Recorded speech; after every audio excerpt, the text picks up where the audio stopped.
Crash Bandicoot N. Hey, it's been I don't know how many years at this point, but yeah, we're back with Crash Bandicoot Warped. One reason I stopped last time was because I was feeling a little drained, I guess. I don't know, just playing Crash 1 and 2 back to back, it was a little too much for me, and I didn't want to ruin Crash 3 for me, so I just took a break. So I did actually start it on my off time, but I didn't really finish it, so this is more or less a fresh start for me. Yes, that's right, I did. Yeah, like I just said, I started a new one, so let's just overwrite the save. It's not a big deal. I don't think I got far.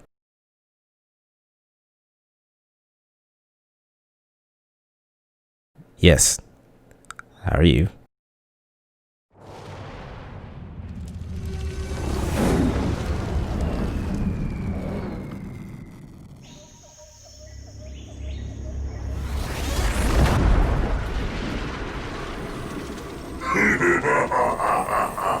Free at last.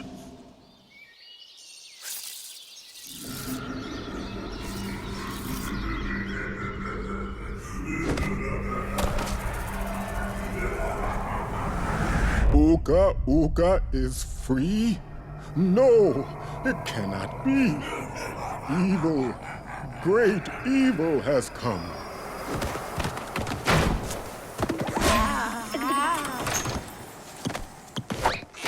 None have dared fail the great Uka even once. But you, Cortex, you have failed me twice! Great Uka!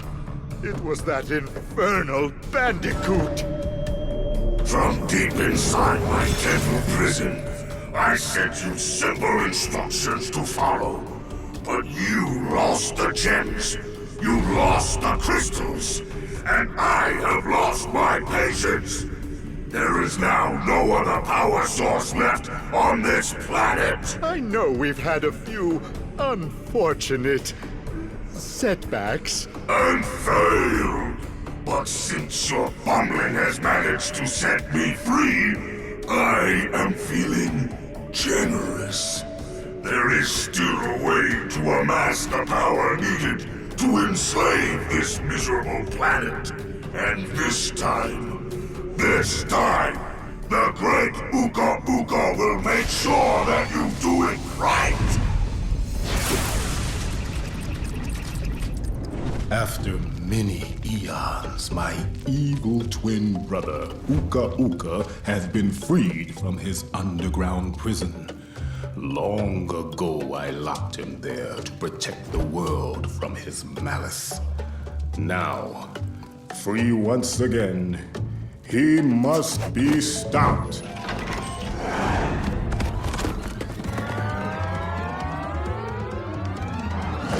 Children, Uka and Cortex plan to use this time-twisting machine to gather crystals that lay scattered across time. I have brought you here to recover the crystals before they do. To open the time portal, simply stand on a button and then jump into the portal. Good luck.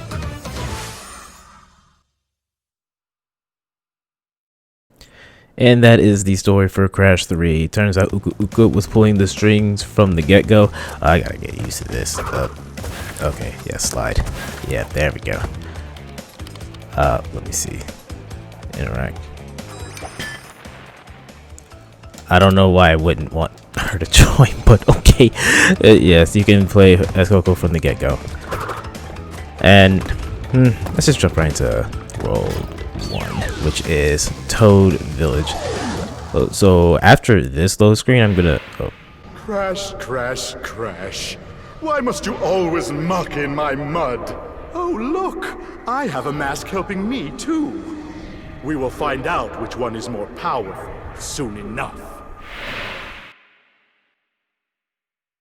My man was trying to have a big... Ooh, hey, okay, we're gonna start with... I actually messed up the name, but this is gonna take some getting used to since I haven't played it in a hot minute. So, as with the previous two games, you're gonna make your way through essentially a hallway, just a very pretty hallway. Look at that grass, look at those flowers, look at those butterflies. Oh, they actually, I thought they kind of It looked like they flew away because Crash got too close. But you have the slide as well as the spin, and I think the slide jump is still a thing. Yeah, it still is. You have these different crates which have different items such as mask, lump of fruit, and that's it. We also have the checkpoint boxes, and oh, this is a new one. Hold on a second. I believe they're called the roulette boxes, or crates I should say, and it will cycle through, I want to say 3 different options, and the cycling speed will actually increase as time goes on, and after a point it will turn to a steel crate and you won't be able to break it. So it's better just to break them as soon as possible, because they're going to be in scenarios where they're like blocked off by other crates. So instead of just timing it, you just want to get it so that you don't miss it on that crate.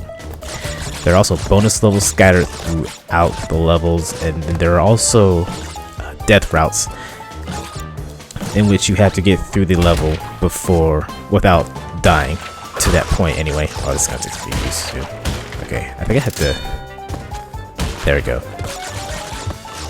So I'm one of those weird kids that uses the D-pad for this game. I tried to use the analog stick just now. It just wasn't working for me. I grew up playing these games with the D-pad because analog support wasn't actually a thing when the first Crash came out, and then when the other Crashes came out, I just kind of stuck with it. So yeah, oh, this is a lot better.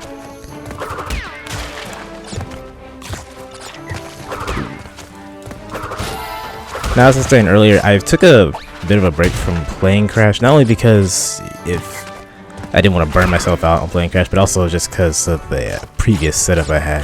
As many of y'all know, I had a very old laptop that finally kicked the bucket a couple months ago during my deployment. So when I first got back, I didn't even have a computer. Haha, take that. And recording those parts were a bit taxing for my laptop at the time, and I didn't want to do it a third time, so I was like, I'll take a break. And that was when I was starting to take a break from recording in general, just because it was becoming more of a chore to record rather than something enjoyable. But we don't have that problem anymore.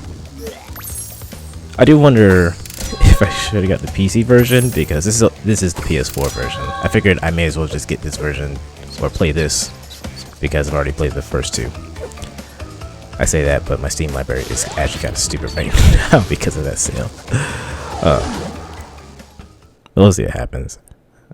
As of this recording, I mean, it's coming out this month, but Crash 4 Is About Time will be coming out for the PS4, Xbox One, as I want to say it's coming out for the Switch as well. I don't quite remember, but if a PC version was to come out, hey, I would get that instantly. Oh. Well, but enough about future events. We are currently in something fresher. I have not been paying attention. You know, that's normal for me. But this is one of the few swimming levels in the game. It's not that bad. The control is a little too loose for my liking, but it's manageable given the level design we have. When you collect 3 masks, usually you'll go invincible. But because we're underwater, that is it's deactivated just because you're already wearing a mask, which makes sense, but at the same time it's just like, I kind of want that mask.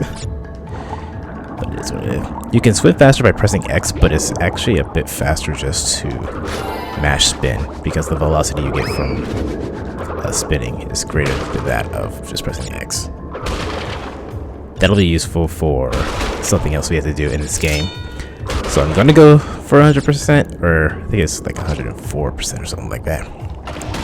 But again, I haven't played this in so long, I don't exactly remember where everything's at, so I wouldn't be surprised if I messed a few things up. Okay, so now we have this machine? I don't even know what it's called, but it can shoot out missiles. It allows you to break the coral that's found throughout the stage, which you're going to need in order to get some of the crates that's in the coral. It's clipping through the coral, by the way. You can also shoot the sharks, basically any enemy, and hazard. like these mines. There you go. But you can dash. Yeah, you can dash by pressing circle. But it can't fit through this tight corridor, so don't get too used to it. I'm doing good so far. When you get all the crates, as you saw in the previous level, you do get a gem. But the main goal is to get the crystals. If you want to get 104% though, you're going to want the gems as well. Including the time relics, which I kind of showed off in the first game. But not the second game, because yeah, before I even got to the relics, I was just like, yeah, I'm going to take a break. But the relics weren't mandatory in the previous 2 games, if only because they weren't in the original PlayStation 1 versions. But because they were introduced in Crash 3, they are mandatory here in order to unlock those. I don't think you need to get a certain rank though to get 100%. I think you just need to get the relics. Get that crystal. I don't like the turning of this actually. It's very, I don't know. I think it's a little over exaggerated, honestly. But yeah, we got the gems, so we're good.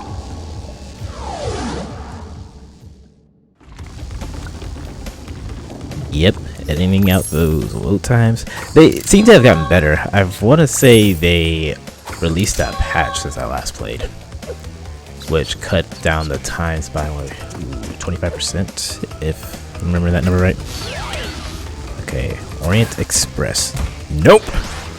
So this is a case where only Coco can play, and I want to say there's another level where she can't play, but Crash goes through it. Okay, circle to run fast. Oh, this is, oh, okay, yeah. Okay, so you can just run and move left and right and jump. That's really all there is to it. If you run through the rolling barrels, you won't take damage, but if you're just going at normal speed, then you will get hit. So I'm taking my time because I'm not too familiar with these levels. I remember I used to be able to just breeze through them like it was nothing, almost like speed running. Ooh, that's okay. Let's see if I can get this. Okay, I was scared when I missed that because depth perception's a little off for me in this level. I think it's because the updated graphics ironically make it harder to tell how far away I am from certain objects. I could have dashed that. I didn't know that was a barrel. That was just rolling though. They never attack, which is weird. Ooh. Do this so far. Actually, I think I'm at the end. Yep. I believe I got all of them. Yep. Coco plays the exact same as her brother. It wasn't like Wrath of Cortex, I think. It's the non-official 4th game. That was the first game after Naughty Dog stopped developing Crash. But yeah, she played more like a traditional platform in the sense that she didn't have quite the same movement as her brother. It was okay, it wasn't the worst thing ever. Like, I don't necessarily hate the game, but it did get boring after a while. Boneyard. How do I get that extra gem? I believe this is the death route. Uka and Cortex want Tiny get crystals and bring them to Big Colosseum in Rome. Crash! Leave them for Tiny, or Crash get crushed! Okay. Unlock a new path by earning the red gem elsewhere. Oh, okay. Well, thank you for telling me. So I need the red gem, which is something we get. I don't remember which level. I don't remember what we get most of them. So this is a chase level, very early on in the game. We had polar bears, we had boulders, now we had triceratops. Okay. I say it like that because I don't know the dinosaurs, if I'm being honest. And I'm pretty sure it's in the title, but you know, y'all know me. I don't really pay attention when I should.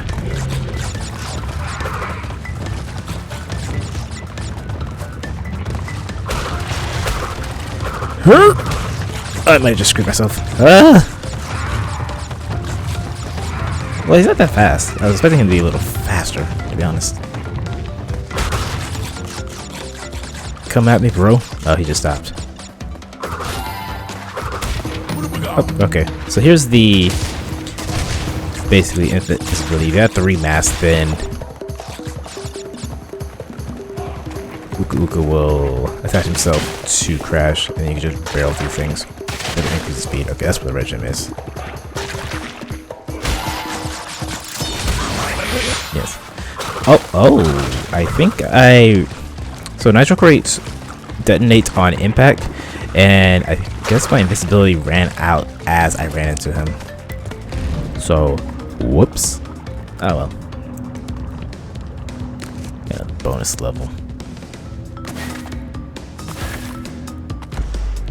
Yeah. What? He just crawled in the air. Alright. That. You also have these rubber crates that they speeded them up in the Sane Trilogy. I don't remember exactly when it was changed in the originals, but now you get 2 Wumpa fruit with each bounce as opposed to just 1, because there are 10 in each of the rubber crates. Maybe that was something that was in this game that changed. I don't quite remember. I tried to do something that wait, no, I do have it. It just didn't happen. 46 out of 66. Yeah, I think I should be able to get all the crates on this first run. I think was it as early as the second world? I'm gonna have to revisit levels. Let's see. Did it just activate?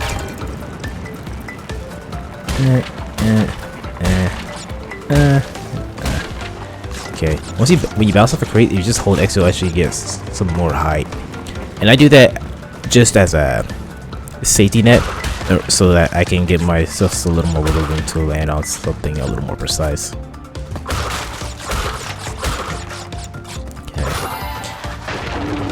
So these should be the last of the crates. I want to say he can destroy the ones that you're running after on this path.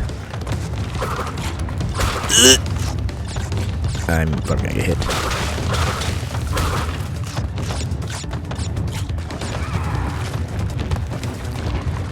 Oh, okay. Yep. Yeah, you want to spin the grass.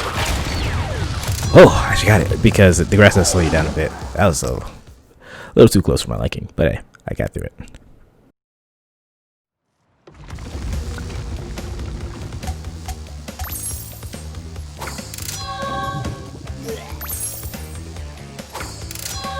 Okay, so the other gem is more likely on the red gem path, and the red gem, I don't remember where it's at actually.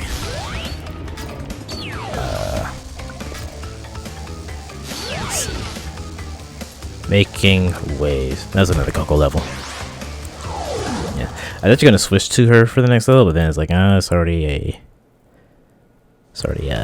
Coco exclusive level.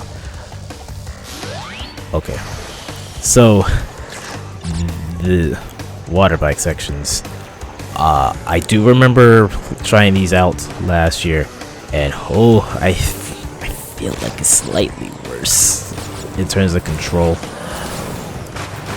So the interesting thing about the water bike sections actually is these levels in particular run off a completely new gaming engine as far as the original, and I want to say the same applies here just because of how wonky this is. Oh my gosh. But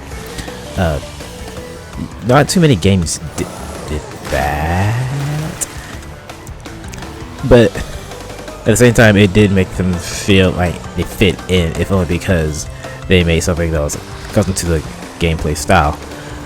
And I feel like they did a decent job here, but it just feels so, I don't know, awry when trying to control this thing, especially when turning and then going off ramps.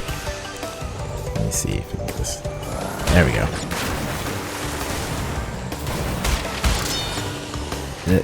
Don't want him to hit me. Thank you, Bomb, for just sitting there. Okay, I feel like I shouldn't have hit that, but whatever. At least if I can... Yeah. Fun fact. The bird can attack you. I didn't know those things till the remake, but I guess it was in the original as well. So, I don't really understand what determines that. Maybe if you're too close, or if you don't scare the bird away, I'm not entirely sure. Just be mindful of that when you see a bird. Okay. That's fine. Oh, that's okay. That was weird. It was circling around. If you're tilting the analog stick while going over rep, you'll do a trick. Oh, let me be a little careful. There we go.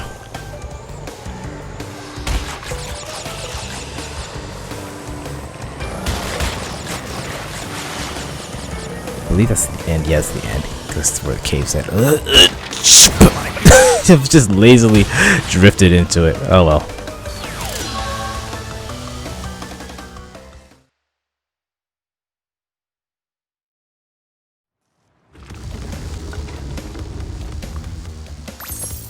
Yes, it's stuck on your back. I like the animations of them trying to find the jewels and whatnot. It's always amazing. Alright, and now we will face off against Time. Can you face off against... I wonder. Nope! Only Crash can find him. That's weird.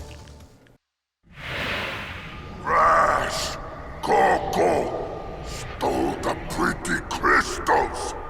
Tiny, take them back in Gladiator Arena. We didn't really take them from you. They were just kind of out and about. Okay. So, Tiny originally made his first appearance in Crash 2. I can't remember exactly which world it was. I want to say it was like World 2. Let me see if I can do this.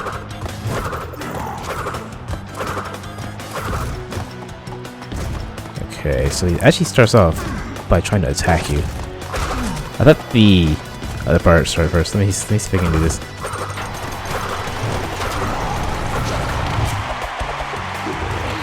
Nope. I'm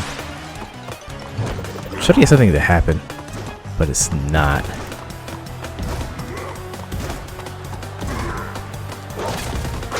But that's all you had to do to...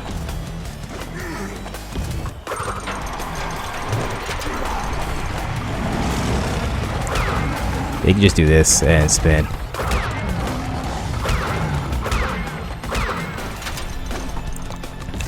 So there was a certain spot where the lines would not hit you no matter what.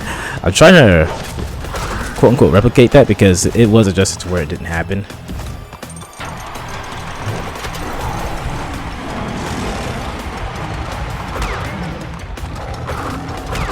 There he goes. Yeah, because they're trying to cheese the fight, they'll throw cheese. I like that little that Easter egg. But yeah, the lion can't hit you, so don't go for it.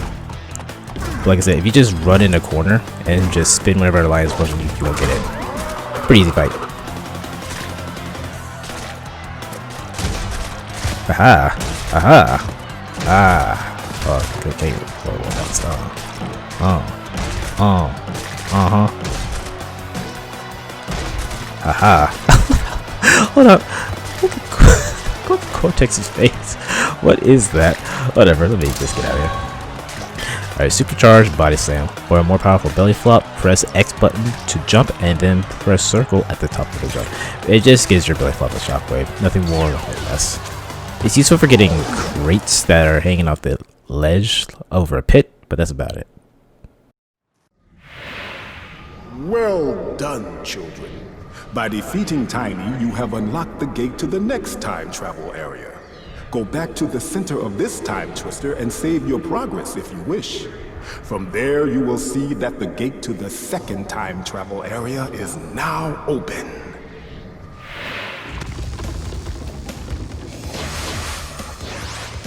Good job, Coco. But, no, actually, I'm gonna use Coco a little more in the next well, warp room. But yeah, let's save. You gotta line my buttons.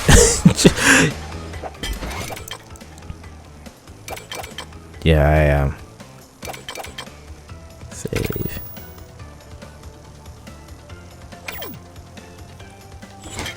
Alright, and the next part we are going to start with Warp Room 2. Thank you for watching, and I hope you all enjoy this playthrough. Take care, y'all.